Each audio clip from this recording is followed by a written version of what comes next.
A production fee for your Hometown Health Connection was made by Buffalo Healthy Living Magazine and its sponsors. Did you know that the Centers for Disease Control report that there are almost 1.4 million people living with colorectal cancer in the United States? It's a cancer that's not always talked about and thought to impact people over 50.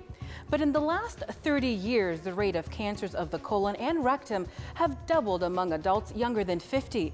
Is this because older adults are taking precautions like getting colonoscopies and putting out those cigarettes? Why is there an uptick in cancer among younger people?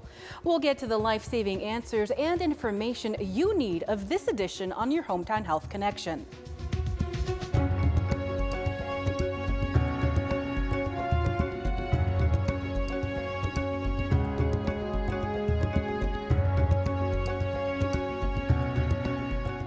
I'm Samantha Latshaw. Welcome to your Hometown Health Connection. It is a sobering statistic that over 8% of cancer deaths are connected to the colon, with a 5-year survival rate of just 65%. Is it a preventable cancer, and what can be done to catch it early on? Joining us is Dr. Joseph Mills from General Physician PC. He's a clinical assistant professor and surgeon specializing in bowel disease, an expert in robotic and other minimally invasive techniques that can save your life, in addition to traditional surgeries. Dr. Mills, welcome. Thank you so much for joining us. Oh, thank you for having me. It's my pleasure. Tell me, what is colon cancer and what causes it?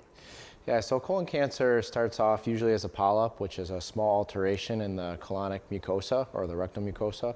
And over around 8 to 10 years, it can transform or mutate into an abnormality such as a tumor or a cancer. What causes it? We're not entirely sure. We know it's some sort of a mix between genetics and our environment. What I mean by that is you may have a predisposition from your family, but there's also quite a bit of factors that go into it, from your diet, lifestyle, alcohol consumption, obesity, things like that. And what are some of the symptoms, especially early on? It's a great question. The symptoms can be quite varied. There's no real specific symptom that says this is definitely colon or rectal cancer, but things that we consider alarm symptoms are such as rectal bleeding, change in your bowel habits, the way that your stool looks, if it looks a little funny. You may have some abdominal pain or bloating, things of that nature. We would say, you know, come on in, talk to us, and we'll see if you need to have some further testing done. How common is colon cancer, and is it more prevalent in certain ethnic groups? Yeah, so over the last 30 years or so, those numbers have changed a little bit. And worldwide, there's quite a bit of variance in the colon and rectal cancer numbers. Here in the United States, though, we know that colon and rectal cancer is the second most common cause of cancer death in men, and it's the third most common cause of cancer death in women.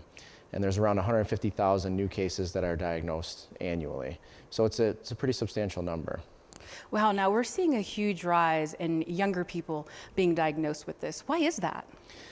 That's another great question, and I'd love to tell you that we had a good answer, but we're not entirely sure. What we do know is that under the age of 50, there's been a rise of about 2% over the last 15 years, from around 2004 when we started tracking, and that those patients under age 50, when they're diagnosed, they tend to be more advanced in their disease process as well. Ooh, perhaps is it the diet, you think, with the younger generation, that we're just more prone to just get the food quick? Is there a connection? Yeah, I mean, I don't have any hard evidence to say that that's definitely the cause, but it's something that we're definitely looking at, and probably is playing quite a big factor. You know, fast food is on the rise, more preservatives in our food, things of that nature. Wow. Who should get screened for colon cancer and when? It's a little bit of a tricky question, but we say that at the very least everybody should be screened by age 50. Now, if you have a family history or if you have symptoms, then that'll change a little bit. It can be anywhere from 10 years before a family member that may or may not have been diagnosed with a colon or rectal cancer. In terms of some of the other ethnic communities, African Americans, we know, have about a 20% higher incidence of colon cancer compared to the white population, and that they should start screening earlier, usually at the latest age 45. But again, if there's any family history, that number will change. We usually recommend talking to your primary care physician, or we'd be happy to sit down and talk with you as well and see if there's any of those alarm symptoms or family history that may suggest that you should be screened a little bit sooner than the normal population. Wow, yes, because we see many celebrities actually that were quite young and died at such a young age. Yeah, absolutely. I think probably the one that's right on the top of everybody's mind is the Black Panther, Chadwick Boseman. He was, I believe, 41 when he passed. So it's there, it's common, and it's something that we need to be vigilant about. I'm sure a lot of people, though, are embarrassed to talk about this type of cancer. Yeah, I don't mean to laugh about it, because it's definitely not funny, but it is amazing how often, particularly women who come into our office and they say, oh my God, this is the most embarrassing day of my life. I can't believe I have to tell you about how I go to the bathroom and that I might be bleeding or something like that. But it's really nothing to be embarrassed about. It's what we want to hear. We're there to help you. We want to potentially save your life, and we deal with it every day. Right, this is what you do. This is normal. Exactly.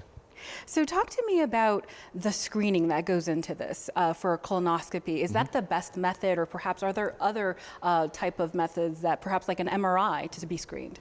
Yeah, so right now there are a number of modalities that we have available to test for colon and rectal cancer. The gold standard is still colonoscopy, and the reason being is that can be both diagnostic as well as therapeutic.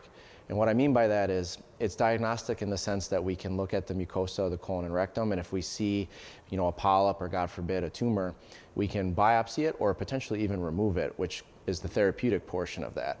So you may have just prevented someone from, dying from colon or rectal cancer, not right then, but 8 or 10 years down the road. So that's why it's still the gold standard. But there are other options out there, like you had mentioned, radiographic imaging. CT colonography is a modality that we can use if for one reason or other we can't do a colonoscopy or the patient's not amenable to it. There's also some stool-based studies that evaluate the DNA in the stool, as well as look for any blood. Doctor, a lot of people refer to colon cancer as the silent killer. Why is that? That's an excellent point, and it's absolutely true. The reason being is, if you think about your colon, and I often tell my patients this, I'm kind of like a plumber. The colon's a tube, and that tube has a certain diameter to it, okay? These tumors, or these polyps, they start off very small, like 2-3 millimeters in size. And over the period of around 8 to 10 years, they grow and transform. So during that period, this 2 millimeter little polyp that was just kind of on the wall has now become a very large sized tumor, but it's still not big enough to completely obstruct the lumen of your bowel. So you don't have any symptoms until either it starts bleeding because it can build its own blood vessels, or it gets large enough that it has blocked the passage and the tube can no longer pass things through it. Right, because the symptoms that you mentioned earlier were so subtle, like just being bloated. That can come with a lot of things. Yeah, absolutely. They're very benign symptoms, and they don't happen every single day. You may have an episode of rectal bleeding that occurs once, and then it doesn't happen again for a month, and that could have been your first sign. So that leads me to my next question. Perhaps if you have a family member with a previous history of colon cancer, or perhaps other cancers, should you be tested sooner? Yeah, absolutely. And again, it's a little difficult to answer that question on the show because there's a number of factors that go into this. We have a very strict algorithm that we can go by, but typically we look at first degree and second degree relatives and whether they've had either precancerous polyps or a colon or rectal cancer. And then the screening usually involves moving up about 10 years and also decreasing the frequency or the interval between your colonoscopies.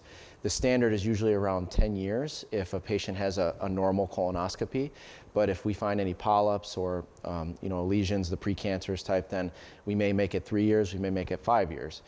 With a family history or a patient that has had a past tumor, then we'll almost always decrease that interval from the 10 years down to 5. We'll have much more on colorectal cancer. Before our short break, a reminder that you can connect with Dr. Joseph Mills at General Physician PC at 1150 Youngs Road in Williamsville or 888 Center Road in West Seneca. Their phone number is 716-636-9004. or online at gppconline.com. Ahead, more reasons why putting off that colonoscopy is not a good idea.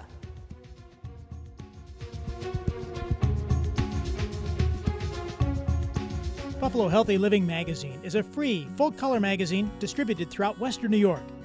Now, more than ever, as we all want our families and friends to be safe and well, Buffalo Healthy Living magazine is devoted to health, fitness, and nutrition for people of all ages.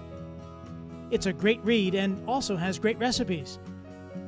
Pick up Buffalo Healthy Living magazine all over our hometown or go online anytime at buffalohealthyliving.com.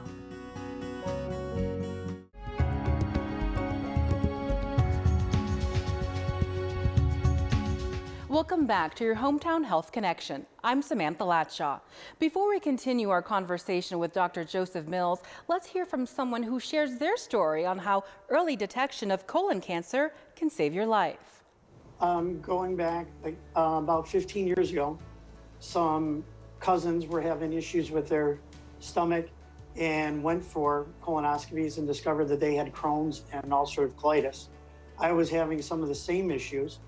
So I decided to contact my doctor, and they recommended a colonoscopy, which at the time was 35, and they say you shouldn't get one, start around 50. So I was real early with that. They did the colonoscopy, found out that I had the Crohn's and ulcerative colitis also. And I've been going through the colonoscopies just about every year. Just recently, I've been going every 2 years. And it's something that can come on fast. And as they said, with having those diseases, you run a greater risk of having cancer later on. But if you stay up with it, you have a greater cure rate. Also, recently, my mother had just passed of colorectal cancer, and she also went for her screenings. And it's something that can come on very quick. It's not as bad as what everybody thinks it is. I mean, like I said, over the last 15 years, I've probably had 10 or 11 of them. And for the procedure itself, it's really easy. You don't feel a thing. You're in and you're out. The prep, you get used to it. It's not bad. But the preventative measure and going and getting it is just, astronomical what it can do for you. So I was 25, much younger than the normal age. And getting that colonoscopy led me finally to the answer of my Crohn's diagnosis, which was life-changing because I was finally able to have answers to everything that was going on and get me on track to, the treatment I'm on today. With my uncle, he was at the age of just getting his normal colonoscopy screening, and that's how they found the colon cancer. And so he had to go through some surgery and chemotherapy and those treatments, but all very successful, thankfully, which led him to be able to still participate in lots of family events, weddings, things like that, which has been the same thing, obviously very life-changing as well. So yes, he was a father figure to his granddaughter, my cousin, and he was actually able to walk her down the aisle at her wedding this past year, which was a very significant, event, obviously, for them and for all of us to see. Absolutely. I'm very passionate about it and love to spread awareness. And I think, there's a stigma around people reaching out for the things that they need sometimes. And so I think it's so important to get out there and get your regular treatment. When it first happened, I'd had a stent put in my heart. And they put me on blood thinners. And 3 or 4 days later, I noticed blood. So I went to the hospital, they put me in the hospital, and they did a colonoscopy and found the cancer. Dr. Mills came up, I guess he was on call, or he came up, he talked to us, explained everything to us, and we felt real comfortable with him, so we stayed with him. He made us feel very comfortable. He called me a couple times at home just to fill me in on everything, and is that normal, do you find, for a doctor? No. Yeah. He kept us informed the whole way through. He made you feel like everything was going to be all right. Yeah. No matter what happened, we'd be okay. Okay, doctor, so you've received the news, you're diagnosed with cancer. What does that look like? So obviously it's a very traumatic news to the patient and their family. Their first reaction is usually fear. You know, they often think that this is a death sentence. You know, they're worried about explaining this to their family, what they're going to go through. There's a million thoughts that go through their mind. And oftentimes when I talk to my patients and I have to break the news to them, I tell them, you know, a lot of what we're going to talk about after this, you may not remember or you may not understand because all you are focusing on is the news that I just told you, you unfortunately have cancer. So, you know, we give them our numbers. Sometimes we even give them our private number and we say, call us at any time with any questions that you have about what we talked about so that we can go back through this and you can completely understand what you're going to experience moving forward. So I think that that's really important for the patients and their family. Absolutely, really holding their hand through this process. Absolutely. What does treatment option look like? Do they receive radiation like other cancers? So that varies. It depends on whether they have colon or rectal cancer. We'll start with colon cancer. I think that's a little simpler and straightforward. Depending on the stage, there's 4 stages, you know, 1 being the best, 4 being the worst. Depending on the stage, will dictate whether or not we need to do a surgery up front or potentially chemotherapy, and vice versa. Sometimes you need to do the chemotherapy first, followed by a surgery. With rectal cancer, it's a little bit different. Radiation can be involved depending on the stage of the tumor.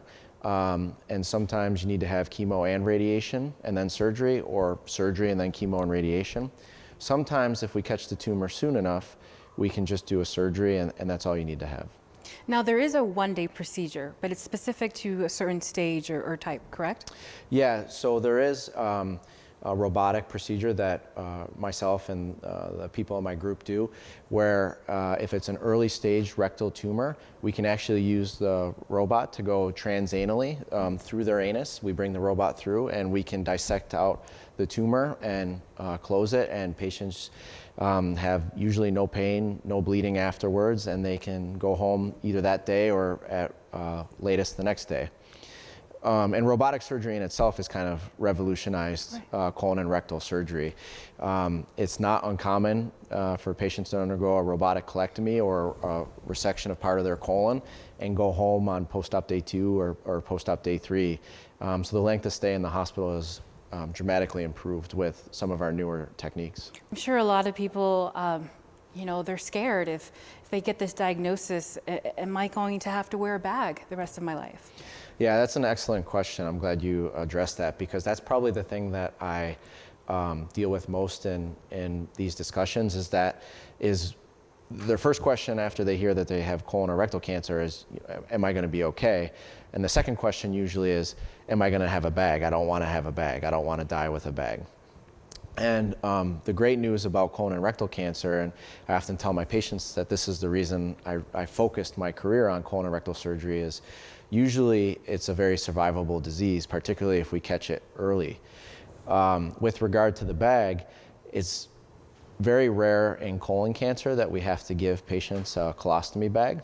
It does happen from time to time, but usually, like I said, it's uncommon. For rectal cancer, that goes up a little bit, but even that, it's not every patient. And if they do have a bag, it's usually not for life, and we can reverse it after a couple of months. Once our surgery has had a chance to heal and the patient has completed any additional chemo or radiation that they may need, and they're feeling better, we can go back and get rid of that bag and get them back to their normal life. Is the bag partly because of a certain stage of how far along the cancer has progressed? It can be. It can be part of that. If the patient comes in with a more advanced tumor, we may have to, what we call, divert them or bring up a piece of the bowel that's in front of the tumor, so that, like I said before, you know, I'm kind of like a plumber. If the pipe down the line is blocked up, we may have to bring a piece of the pipe up before it to allow them to be able to move their bowels and eat and drink comfortably while they get treatment for that tumor, and then we go back and get rid of all of that. The other part of it too is sometimes, you know, I go back to the plumber. If I'm taking out a bad section of the pipe, okay, and I'm hooking up to 2 good pieces of the pipe, just like every other plumber, we worry that that pipe can fall apart. Sometimes we give people the bag to protect our anastomosis so that they're healthy and good and they can heal completely, and we go back in a couple months, make sure their anastomosis is still intact and healthy, and then we get rid of that bag and they move on with life. Again, so for another reason to see you in due time. Absolutely, absolutely. Now, I'm sure we've all seen the commercials for the Cologuard with the cute little cartoon animation, right, to get you to get tested. Yeah. What are your thoughts on Cologuard? Is this something that actually is helpful in diagnosing, or any other virtual type test? Yeah, so Cologuard is a really hot topic right now in my field, colon and rectal surgery. And what Cologuard is it's a combination of 2 tests where it looks at the DNA of the stool as well as if there's any blood products in the stool. And it's a non-invasive test, which patients love, so they can, you know, send off a stool sample, mail it off, and you know, a little while later they get a letter back saying, you know, it was either positive or negative. And it has a very high sensitivity for detecting colon and rectal cancer, around 93%. And people hear that and they think, this is great. Right. You don't have to drink the yucky stuff. Exactly, exactly. There's some caveats to that though. The biggest one being is it only picks up around 42% of those little precancerous polyps that we were talking about before. And if you ask most endoscopists, most of us colon and rectal surgeons out there, why we do colonoscopies, it's not really to find the cancer, it's to find these polyps before they become cancer and remove them. So, you know, Cologuard only picks up around 40% of those. So that means 60% of these little polyps go undetected. The other thing with Cologuard is it has about a 40% false positive rate. So imagine being this patient, you send off your stool study and you get this letter back that says your test was positive. I'm sure your immediate reaction is fear and that you now have cancer. So the follow-up to that is you have to have a colonoscopy anyways. And 40% of the time it'll be negative, which is great, it's excellent, but this patient has gone through this traumatic experience of believing that they have something, you know, potentially bad going on. So I think Cologuard is absolutely the future.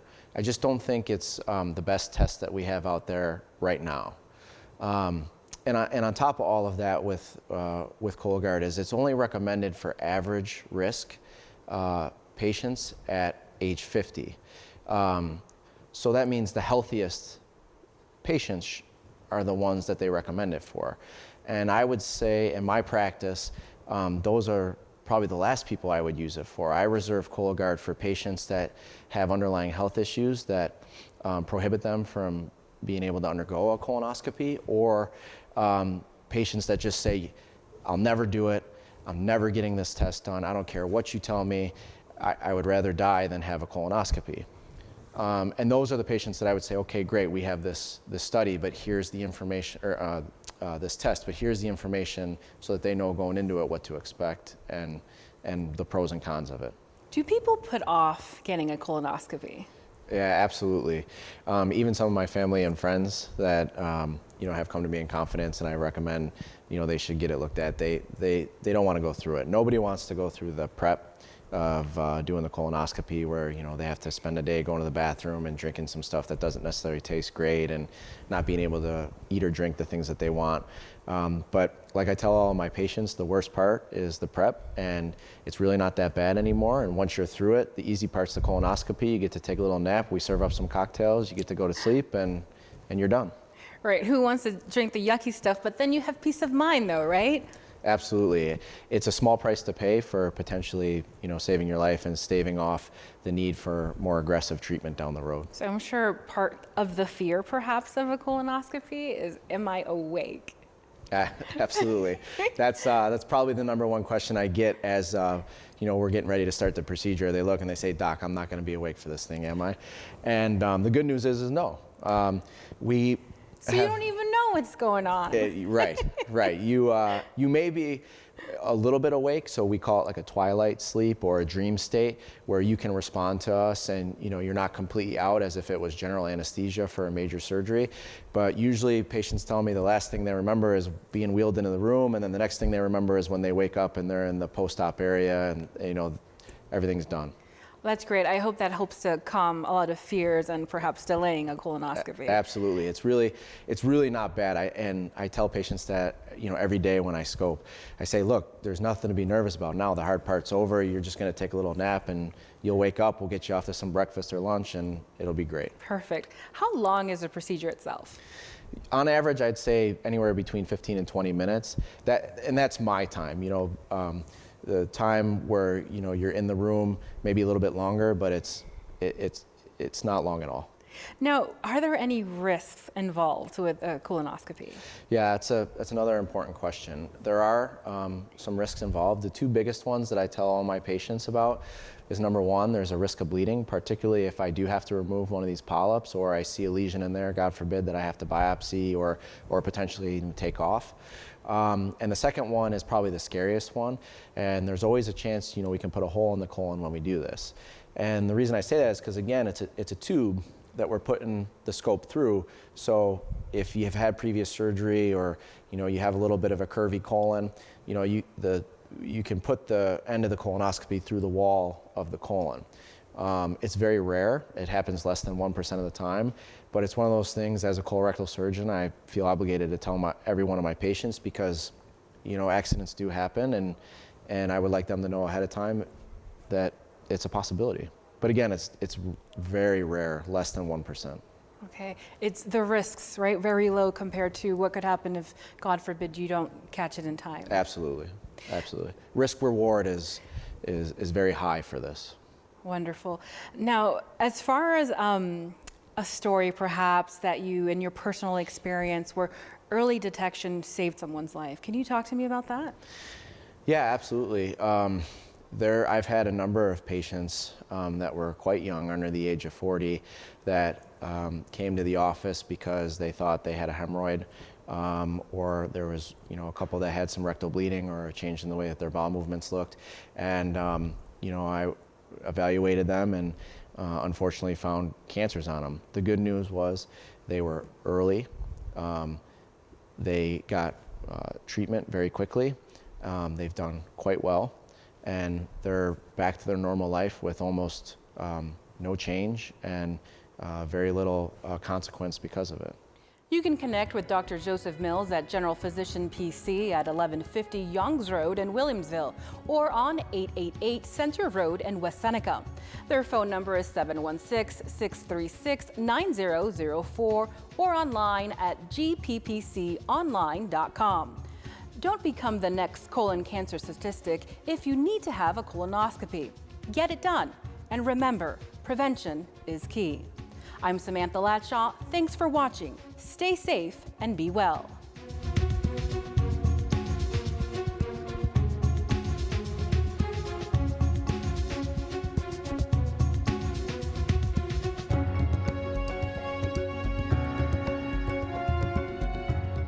A production fee for the preceding presentation of Your Hometown Health Connection was made by Buffalo Healthy Living Magazine and its sponsors.